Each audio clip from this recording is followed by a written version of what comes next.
شاہد علی کے ساتھ ہی درجن بھر ماتحت اندر آ گئے۔ ان میں سے 3 دائیں طرف چلے گئے اور 3 بائیں جانب، باقی نے اوپر کا رخ کیا۔ میں نے تھر تھر کانپتے ہوئے ہاتھ جوڑ کے پوچھا، بھائی باپ آخر معاملہ کیا ہے؟ شاہد علی کے بعد آنے والے سویلین نے، جو خود کو زیادہ مہذب، متین، باروب ثابت کرنا چاہتا تھا، میری طرف دیکھے بغیر جواب دیا، ہم عمارت کی تلاشی لیں گے۔ میں SDM ہوں اور میرے پاس تلاشی کا وارنٹ ہے۔ شاہد علی نے کاغذ کا ایک پرزہ مجھے تھما دیا۔ ہم کوئی بھی غیر قانونی کام نہیں کرتے۔ میں نے زیر لب کہا، دریں چاشک، کیا کہا ہے تم نے؟ یہی جناب کہ آپ سچ فرماتے ہیں، آپ قانون کے رکھوالے ہیں، یہاں قانون داں اپنا کام کرتے ہیں۔ اوپر چل کے رابعہ کاری ایڈوکیٹ کے آفس کا تالا کھولو، مجسٹریٹ نے مجھے حکم دیا۔ میں تو جناب باہر کے گیٹ کا چوکی دار ہوں۔ میں نے اردو سرائیکی پنجابی کا مکسچر بنایا۔ باقی سب کے اپنے اپنے آفس ہیں اور ان کی چابیاں وہ ساتھ لے جاتے ہیں۔ کوئی بات نہیں، مجسٹریٹ نے شاہد علی کو مخاطب کیا، تالا توڑ دو۔ آپ انہیں فون کر کے گھر سے بلا لیں سر، بکو مت، ہمیں تمہارے مشورے کی ضرورت نہیں۔ شاہد علی بولا، تم تلاشی کے دوران ہمارے ساتھ رہنا چاہو تو اجازت ہے۔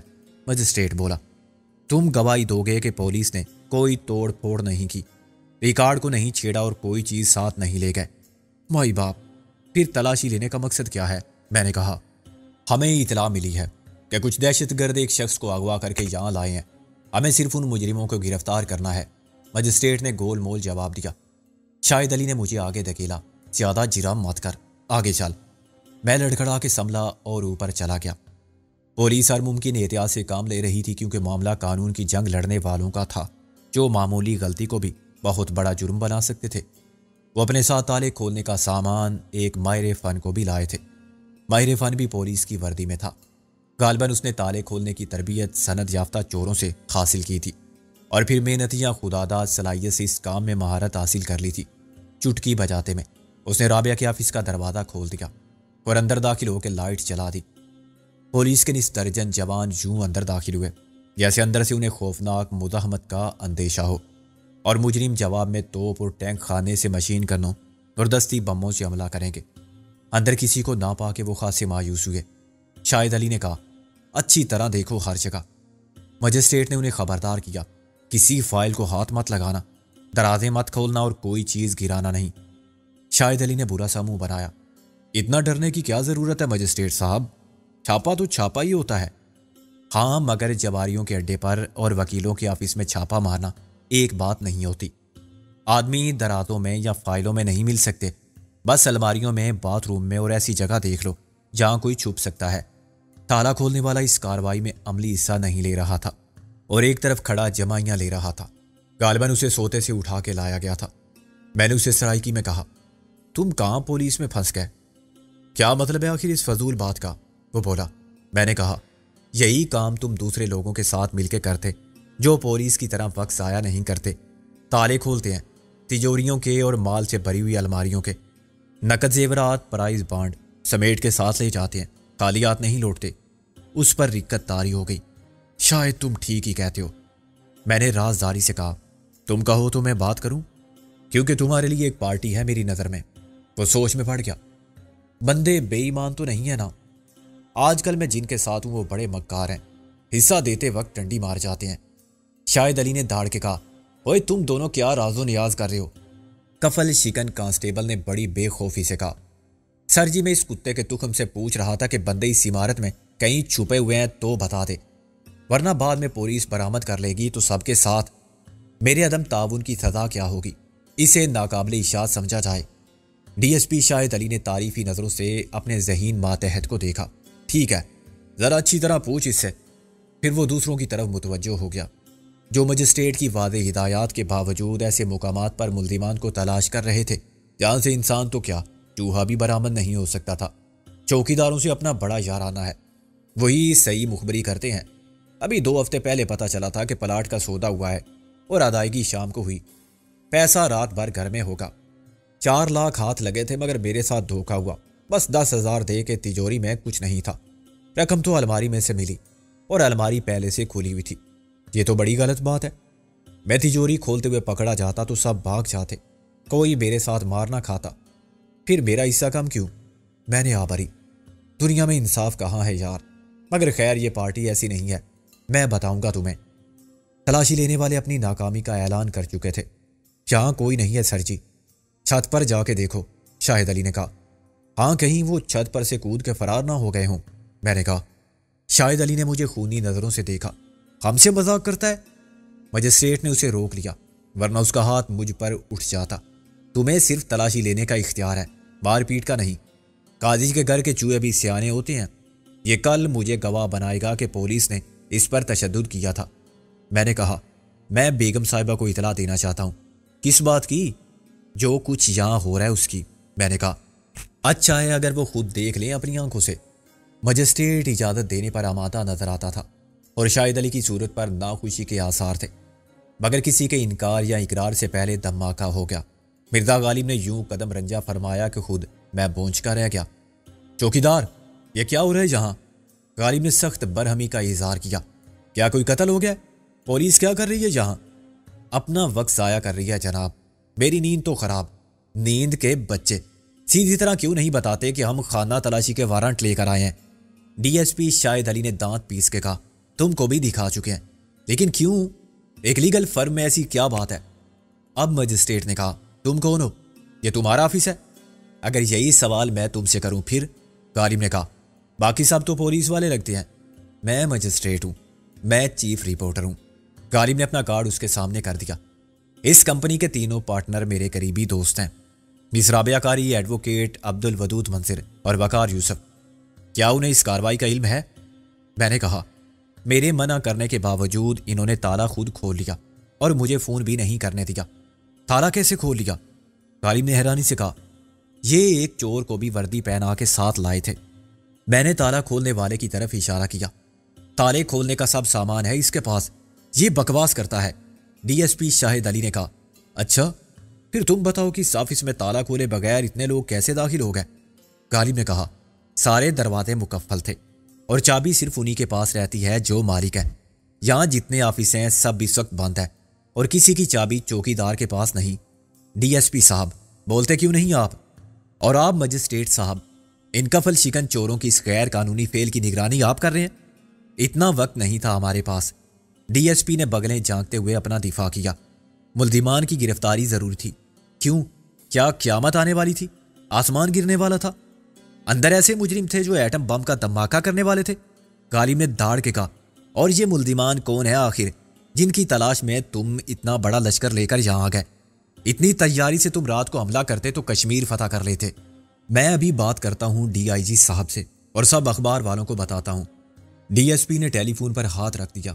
اتنی گرمی مت دکھاؤ صافی صاحب، کوئی فائدہ نہیں ہوگا تمہیں اس سے۔ ہم نے سب کچھ قانون کے دائرے میں رہتے ہوئے کیا ہے۔ ایک چوکیدار کی گواہی کوئی اہمیت نہیں رکھتی۔ خود مجسٹریٹ صاحب جانتے ہیں کہ تالا اسی نے کھولا تھا، چابی تھی اس کے پاس۔ اب مجسٹریٹ کے تیور بھی بدل گئے۔ ہاں، اور ہم نے اندر داخل ہونے سے پہلے انہیں اطلاع کر دی تھی۔ کیا نام ہے خاتون کا؟ مس رابعہ قاری۔ انہوں نے فون پر چوکیدار سے بات کی تھی اور اسے اجازت دی تھی کہ دفتر کھول دے۔ میں نے احتجاج کیا، یہ جھوٹ ہے۔ سچ وہ ہوتا ہے جس کے گواہ ہوں۔ شاہد علی نے مجھے ایک اور گالی دی۔ تیرے بونکنے سے کیا ہوتا ہے؟ جو میں نے کہا ہے وہی سچ ہے۔ غالب بولا، کہاں فون کیا تھا تم نے؟ ڈی ایس پی بڑی عیاری سے جواب کو گول کر گیا۔ مجھے کیا معلوم چوکیدار نے کیا نمبر ملایا تھا۔ ایک اور بات بتا دیں تمہیں، جب ہم یہاں سے چلے جائیں گے تو تم کیسے ثابت کرو گے کہ ہم یہاں آئے تھے؟ خبر بنتی ہی نہیں اپنے جرنلسٹ صاحب۔ غالب نے یہ ظاہر کیا جیسے اس نے اپنی شکست تسلیم کر لیا۔ اچھا سر، اگر مقابلہ جھوٹ بولنے کا تھا تو تم جیت گئے۔ اب میں بات کر لوں مس رابعہ قاری سے؟ ڈی ایس پی نے مسکرا کے فون پر سے ہاتھ ہٹا لیا اور اپنی فورس کو حکم دیا کہ وہ کام ختم کر کے نیچے پہنچ جائیں۔ انہوں نے کسی چیز کو بھی نہیں چھیڑا تھا۔ جانے سے پہلے انہوں نے ہر جگہ کو کپڑے سے صاف کر دیا جہاں ان کے ہاتھ لگے تھے۔ مجسٹریٹ نے کہا، میں خود بھی بات کرنا چاہتا ہوں وکیل صاحب سے۔ غالب نے ریسیور اسے پکڑا دیا۔ پہلے آپ فرما لیں جو فرمانا ہے۔ دوسری طرف سے غالباً منظر نے ریسیور اٹھایا تھا۔ وہ تو وضاحت سننے سے پہلے ہی مجسٹریٹ کے گلے پڑ گیا۔ مجسٹریٹ سخت پریشان نظر آ رہا تھا۔ منظر کی زبان کا مقابلہ وہ کیسے کرتا؟ وہ پہلے سنے تو صحیح، آپ بھی حد کرتے ہیں۔ یہ کیسے بات کرتے ہیں آپ؟ شرافت بھی کوئی چیز ہوتی ہے۔ اور اسی قسم کے ادھورے جملے بولتا رہا۔ پھر ان کی باقاعدہ لڑائی شروع ہو گئی اور مجسٹریٹ نے غصے میں ریسیور ڈی ایس پی کو تھما دیا۔ منظر نے جس طرح اس کی ایسی تیسی کی، اس کا عکس شاہد علی کی صورت پر نظر آ رہا تھا۔ اس نے ریسیور پٹک کے منظر کو وہ گالیاں دی جو فون پر نہیں دے سکا تھا، اور وہ دھمکیاں دی جو احمقانہ تھی۔ غالب مسکراتا رہا۔ شوق پورا ہو گیا آپ کا؟ اب آپ عزت سے تشریف لے جائیں، تم سے بھی نمٹ لوں گا میں بیٹا، ڈی ایس پی نے جاتے ہوئے کہا۔ غالب نے کہا، ہم صحافی تو تمہارے باپ ہوتے ہیں، تمہاری رگ رگ کو پہچانتے ہیں، تمہیں بھی پتہ چل جائے گا کہ کل کو یہاں کتنے خفیہ مائکرو فون تھے، کتنے ٹیپ ریکارڈر اور کیمرے۔ تم نے یہ نہیں سوچا ڈی ایس پی کہ میں اچانک کیسے پہنچ گیا تھا؟ وہی نازل نہیں ہوئی تھی مجھ پر، مجھے پہلے سے اندازہ تھا کہ اب تم کیا کرو گے، پکا بندوبست کیا تھا میں نے بھی۔ ڈی ایس پی کا رنگ اڑ گیا۔ میں نے کوئی غیر قانونی کام نہیں کیا۔ جتنی گالیاں تم نے دی ہیں اور جو دھمکیاں دی ہیں ان کی قانونی حیثیت کیا ہوگی؟ اب گھر جا کے صبح تک سوچتے رہنا کہ پولیس کی نوکری چھوڑ کے تم کیا کرو گے، انارکلی میں دہی بلے بیچو گے یا گنڈیریاں؟ مجسٹریٹ پڑھا لکھا اور نسبتاً سمجھدار آدمی تھا، اس نے فوراً صورتحال کو سنبھال لیا۔ چلو تم جاؤ شاہد علی، کاروائی پوری ہو گئی نا، رپورٹ میں دے دوں گا، اور غالب صاحب آپ اس چوکیدار سے کہیں کہ نیچے جائے، مجھے کچھ بات کرنی ہے۔ مجھے کوئی بات نہیں کرنی آپ سے جب تک ڈی ایس پی اس چوکیدار سے معافی نہیں مانگتا۔ آپ تو جانتے ہیں ان لوگوں کو۔ مجسٹریٹ نے بے بسی سے کہا، یہ کیسے ہو سکتا ہے کہ ڈی ایس پی معافی مانگے، اور وہ بھی ایک چوکیدار سے؟ ناممکن، یہ فرعون بنے پھرتے ہیں، یا کسی غریب چوکیدار کی عزت نہیں ہوتی؟ میں اسے اچھی طرح سمجھا دوں گا، غالب نے کہا۔ لیکن مجسٹریٹ نے بلاخر اسے منا لیا۔ غالب بھی ایکٹنگ ہی کر رہا تھا۔ اس نے درگزر کر کے گویا بڑا احسان کیا، اور ایس ڈی ایم نے خدا کا شکر ادا کیا کہ بلائے ناگہانی کی طرح نازل ہونے والے صحافی سے جان چھوٹی۔ میں نیچے تھک گیا اور دروازے کو مکفل کرایا۔ میں واپس گیا تو غالب نے ہونٹوں پر انگلی رکھ کے مجھے خاموش رہنے کا اشارہ کیا اور ایک کاغذ پر لکھا، مجھے شک ہے کہ پولیس یہاں کوئی خفیہ مائکرو فون نصب کر گئی ہے، محتاط رہ کے بات کرنا۔ میں نے کہا، سر جی اچھا ہوا کہ آپ آ گئے، ورنہ میں تو مارا جاتا۔ غالب نے دانت نکالتے ہوئے میرے ہاتھ پر ہاتھ مارا۔ دماغ خراب ہے ان لوگوں کا، بھلا ملزم اتنی رات گئے کسی وکیل کے آفس میں چھپنے کے لیے کیسے آ سکتے ہیں؟ سارے شہر میں کیا یہی ایک جگہ تھی؟ ہم پولیس کی لا قانونیت اور غیر انسانی طرز عمل پر انہیں برا بھلا کہتے رہے اور خاموشی سے ان تمام مقامات کا جائزہ لیتے رہے کیا وہ خفیہ مائکرو فون لگا سکتے تھے۔ ایک عام قسم کا ایف ایم مائکرو فون ہماری گفتگو کا ہر لفظ نشر کر سکتا تھا، اور 100-200 میٹر یا 1 کلومیٹر دور بیٹھ کے پولیس والے سب کچھ بھی سن سکتے تھے اور ریکارڈ بھی کر سکتے تھے۔ ہم محتاط نہ ہوتے تو آزادانہ گفتگو میں دلاور کی گرفتاری کا حوالہ بھی دیتے اور یہ ذکر بھی کرتے کہ رابعہ نے اسے منظر کے گھر پہنچا کے اچھا کیا، جہاں پولیس کے فرشتے نہیں پہنچ سکتے۔ فرشتوں سے پہلے وہ خود وہاں سے دلاور کو برآمد کر لیتے۔ وہ مجسٹریٹ کو اس لیے ساتھ لیے پھر رہے تھے کہ جب اور جہاں ضرورت پڑے وارنٹ کے قانونی تقاضے پورے ہو جائیں۔